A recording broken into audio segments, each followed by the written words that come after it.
नमस्कार, मैं दीपक शर्मा और मेरे YouTube मंच पर आपका स्वागत है।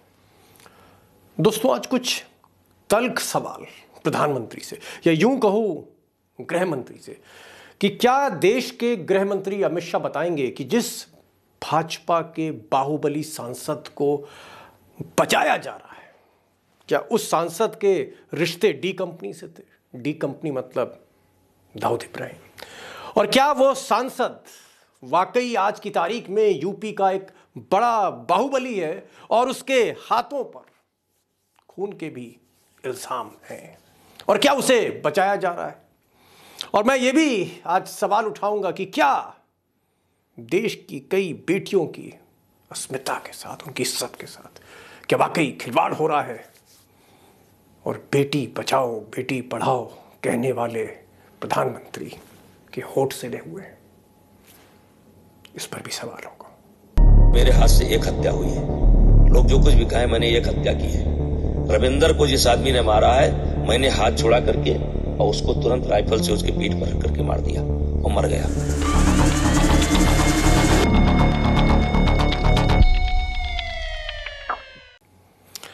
अब जो लोग कैमरे के सामने बेखौफ कह रहे हैं कि हाँ उन्होंने हत्या की थी, ऐसे लोग मोदी जी के साथ, अमित शाह के साथ सदन में बैठ रहे हैं, संसद में बैठ रहे हैं, संसद की और भाजपा की शोभा बढ़ा रहे हैं, सरकार की शोभा बढ़ा रहे हैं। मैं इस पर तो आऊंगा, लेकिन एक चीज दोस्तों मैं कहना चाहता हूं कि कहीं ना कहीं सरकार में, मोदी सरकार में वाकई दिया तले अंधेरा है।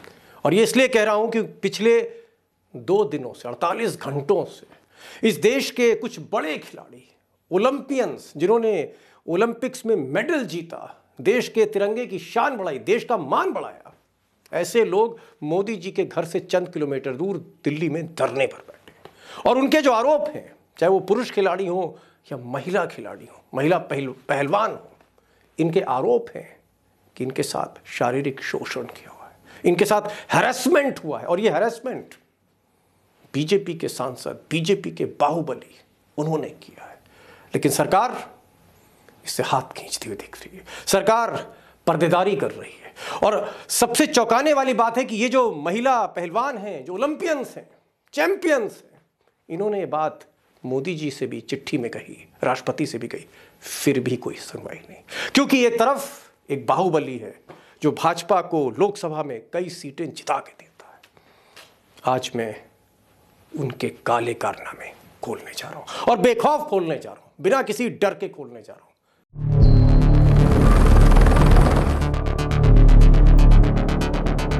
मेरे हाथ से एक हत्या हुई है। लोग जो कुछ भी कहें, मैंने एक हत्या की है। रविंदर को जिस आदमी ने मारा है, मैंने हाथ छोड़ा करके और उसको तुरंत राइफल से उसके पीठ पर रख करके मार दिया और मर गया।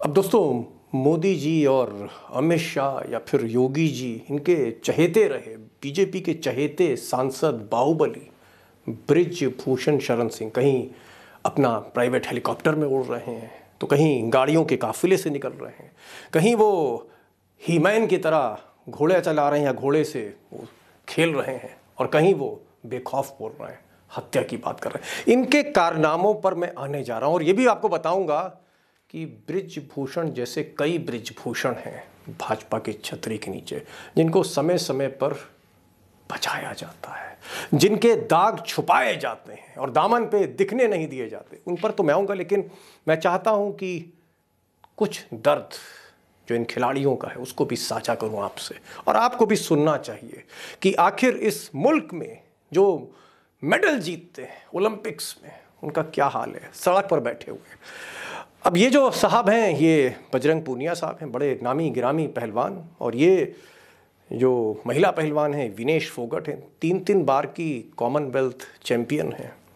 अब इनका मुख्य रूप से 3 आरोप हैं दोस्तों। ये 3 आरोप ये हैं कि इनका सबसे बड़ा आरोप ये है, इनका ये कहना है कि जो महिला पहलवान हैं, जो लड़कियां हैं देश भर की, उनका शोषण होता है। जो कोच हैं, जो ट्रेनिंग देते हैं, वो उनका शोषण करते हैं। और इसी तरह से कुछ ऑफिशियल्स हैं, वो शोषण करते हैं रेसलिंग फेडरेशन ऑफ इंडिया के। इनका ये भी कहना है कि जो रेसलिंग फेडरेशन के अध्यक्ष हैं, यानी भाजपा के बाहुबली सांसद बृजभूषण, उनके ऊपर भी बड़े गंभीर आरोप लगाए हैं इन महिलाओं ने। और वही कोचिज 2 कैंप में लड़कियां होती हैं, उनके साथ में बातचीत करवाते हैं लड़कियों की, शोषण करवाने के लिए ही। और अध्यक्ष जी ने खुद पता नहीं कितनी लड़कियों का शोषण किया आज तक।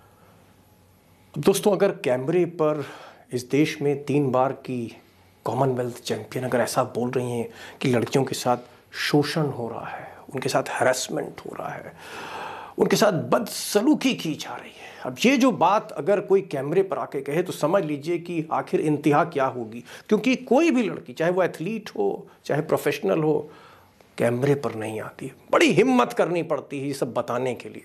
और फोगट ये बता रही हैं, और भी कई लड़कियां हैं जो बता रही हैं कि उनके साथ कोचेस ने क्या किया, फेडरेशन के अधिकारियों ने क्या किया।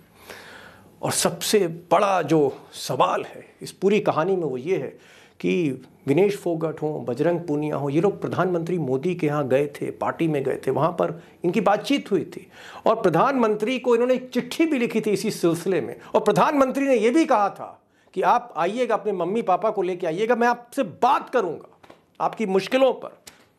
इतना कुछ होते हुए भी प्रधानमंत्री खामोश है, चुप है। आप खुद देखिए प्रधानमंत्री किस तरह से इन खिलाड़ियों से बात कर रहे हैं कुछ समय पहले। आ गया तो अपने आप पर गुस्सा क्यों करती है? तो विनेश, मैं पूरे परिवार को तुझे जानता हूँ, सुबह दिन रात नहीं देख सकता, वरना इकट्ठा करो, हफ्ते 10 दिन के बाद मम्मी बहनें सब मेरे यहाँ। अब दोस्तों, अगर प्रधानमंत्री इन खिलाड़ियों से मिले हैं, बातचीत हुई है, उन्होंने घर पे आने का न्योता दिया है, फिर उनको चिट्ठी गई है, सारी दास्तान बदसलूकी की उनको बताई गई है, राष्ट्रपति को बताई गई है, और उस पर के बावजूद अगर सरकार के कान पर जूं नहीं रेंग रही तो फिर ये मसला क्या है? ऐसी नौबत क्यों फिर आई कि इन खिलाड़ियों को जंतर मंतर पर बैठना पड़ा, धरने पर बैठना पड़ा? तो क्या ऐसा तो नहीं है कि जब बीजेपी के दामन पर जब दाग लगता है, कोई गहरा दाग लगता है, तो मोदी जी सहम जाते हैं, चुप हो जाते हैं? अब सवाल है कि कुछ तो मजबूरियां रही होंगी, और मुझे लगता है कि मुझे थोड़ा उस मजबूरियों की तरफ जाना चाहिए कि आखिर वो मजबूरी क्या है। मैं भी समझने की कोशिश कर रहा था कि ये मजबूरी क्या है कि ये जो बाहुबली है इस पर इतनी फिदा है बीजेपी का काडर, बीजेपी की पार्टी, बीजेपी के नेता, क्यों? मुझे लगता है कि इन कारणों पर हमें पहले बात करनी चाहिए और फिर बढ़ेंगे हम बृजभूषण के कारनामों की तरफ। तो कारण नंबर 1, अगर आप ये नक्शा देखें तो आपको एक जानकारी हो जाएगी कि बृजभूषण शरण सिंह दरअसल जहां से आते हैं, गोंडा से, वहां पर 4 लोकसभा की सीटें जहां इनका प्रभाव है। और ये सीटें मैं बता रहा हूं आपको, गोंडा, बलरामपुर, बहराइच और केसरगंज जहां से खुद वो सांसद हैं। 4 सीटें हैं जहां उनका बड़ा ज़बरदस्त इस बाहुबली का असर है। और उसका जो कारण है, ये जो 4 सीटों का कारण है, वो भी मैं बता दूं कि पूरे इलाके में वो नंबर 1 डॉन है। बाकी जितने छोटे मोटे यूपी के डॉन थे, गोंडा के चारों तरफ सबकी रीढ़ तुड़वा दी सत्ता से मिलकर बाहुबली बृजभूषण ने। तो वो एक निर्विवाद रूप से वहाँ की डी कंपनी कह लीजिए या वहाँ के बाहुबली कह लीजिए, नंबर 1। तो उनका सिक्का चलता है वहाँ पर, कोई सर उठा के देख नहीं सकता। दूसरा, स्कूल और कॉलेज का इतना बड़ा नेटवर्क है, इतने स्कूल और कॉलेज हैं कि आप नाम नहीं रट पाएंगे। बृजभूषण तमाम स्कूल और कॉलेजेस चलाते हैं और इसमें लाखों स्टूडेंट्स पढ़ते हैं। वो नेटवर्क उनको इलेक्शन में मदद करता है, इसीलिए इस एरिए में उनका प्रभुत्व है। इसके अलावा बड़े बड़े ठेके जो सरकारी हैं, चाहे राज्य सरकार के हों, केंद्र सरकार के हों, वो सारे ठेके भी उन्हीं के लोगों के पास हैं। आप कह सकते हैं कि हज़ारों कार्यकर्ता उनके साथ हैं, वर्कर उनके साथ हैं, स्टाफ उनके साथ है, और यही उनका विनेबिलिटी फैक्टर है। इसीलिए 2014 आते आते जब मोदी जी सोच रहे थे कि यूपी को स्वीप करना है, जब वो बड़ौदा से बनारस आ गए और अमित शाह को चार्ज दे दिया यूपी का, तो फिर अमित शाह ने तय किया कि अगर बृजभूषण जैसा बाहुबली हमारे साथ आता है तो 4 सीट तो ये हम जीत ही रहे। और तब बृजभूषण की वापसी हुई 2014 से पहले बीजेपी में। 2014 भी उन्होंने जीता, 2019 भी जीता, वो तब भी सांसद थे, वो आज भी सांसद हैं और आज भी बीजेपी के साथ हैं।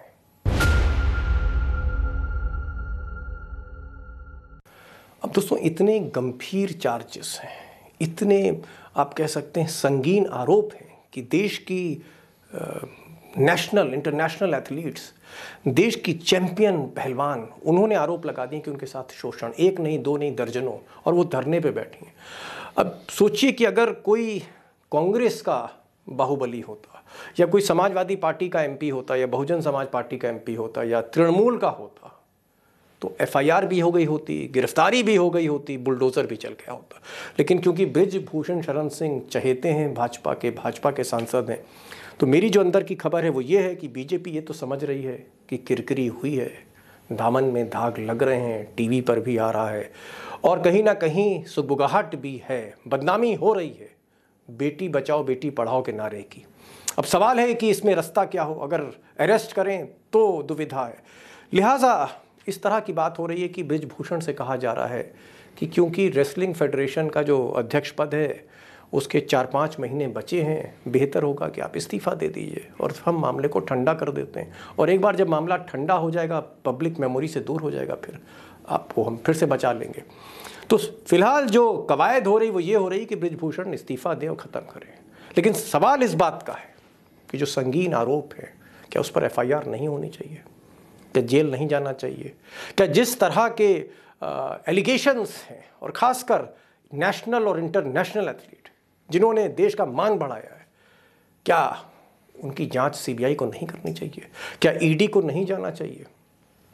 लेकिन दोस्तों, यहाँ पर मैं एक चीज़ कहूँगा कि बीजेपी में एक बृजभूषण नहीं है। बीजेपी की रणनीति का एक हिस्सा है कि जो दमदार विधायक है, सांसद है, जिसके अंदर विनेबिलिटी फैक्टर है, जो अपनी सीट जीत सकता है, भले ही उसके दामन पर कितने दाग हों, वो बीजेपी के लश्कर के साथ हो जाता है। और बृजभूषण जैसे कई बृजभूषण हैं उत्तर प्रदेश में। मिसाल के तौर पर ये साहब हैं ब्रजेश सिंह।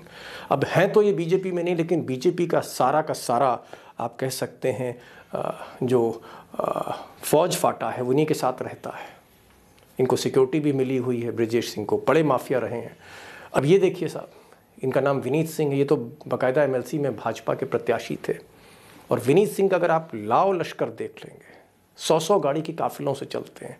माइनिंग किंग कहा जाता है इनको मिर्ज़ापुर में। और किसी की हिम्मत नहीं है कि योगी सरकार में विनीत सिंह के खिलाफ कोई चूं बोल दे, तूती बोलती इनकी, कोई पूछने वाला नहीं। और अगर आप देखें तो विनीत सिंह, बृजभूषण या ब्रजेश सिंह या इस तरह के हर जिले में कोई ना कोई बाहुबली है।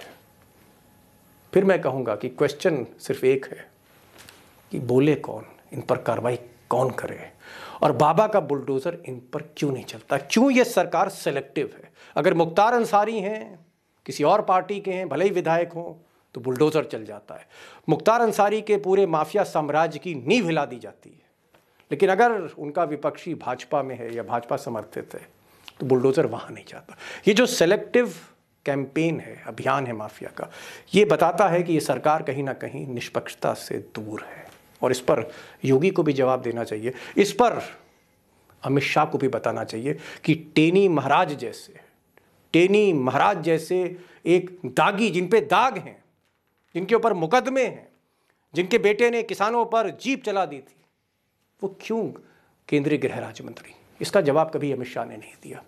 बहरहाल मेरा सिर्फ यही कहना है कि हम उम्मीद करते हैं कि ये जो हमारे देश की जो पहलवान हैं, जो महिलाएं हैं, जिन्होंने राष्ट्रीय झंडे को ऊपर फहराया, जिन्होंने कंट्री के लिए, देश के लिए पदक जीते, कम से कम उनको इंसाफ मिले।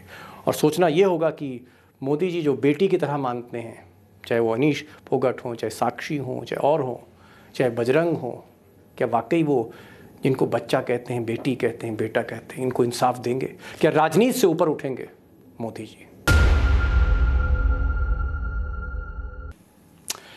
तो ये आज का वीडियो था। लेकिन अगर आप चाहते हैं कि किस तरह से माफियाओं के आगे, और ख़ासकर वो माफिया जिनको बीजेपी कहीं ना कहीं सपोर्ट करती है, वो किस तरह से खुलेआम घूम रहे हैं, किस तरह से उत्तर प्रदेश में वो रूल करते हैं, उनकी तूती बोलती है, अगर इसके भीतर तक जाना आप चाहते हैं तो आप ये वीडियो ज़रूर देखिए। और ये वीडियो माइक्रो लेवल पर आपको हाल बताएगा कि कैसे माफिया, बाहुबली, डॉन आज भी कहीं ना कहीं बुलडोज़र से बाबा के डरते नहीं हैं। तो ये आज का वीडियो था। मैं आपके रिएक्शंस जानना चाहूँगा। कमेंट्स मैं आपके ज़रूर उसका इंतज़ार करूँगा। और मैं चाहूँगा इस वीडियो को आप शेयर करिए, चैनल को सब्सक्राइब करिए, लाइक करिए और साथ ही में आप बेल आइकॉन ज़रूर क्लिक करिए, नोटिफिकेशन आपको सबसे पहले मिलेगा। ये आज का वीडियो था, फिर मिलते हैं नई वीडियो के साथ, तब तक के लिए नमस्कार।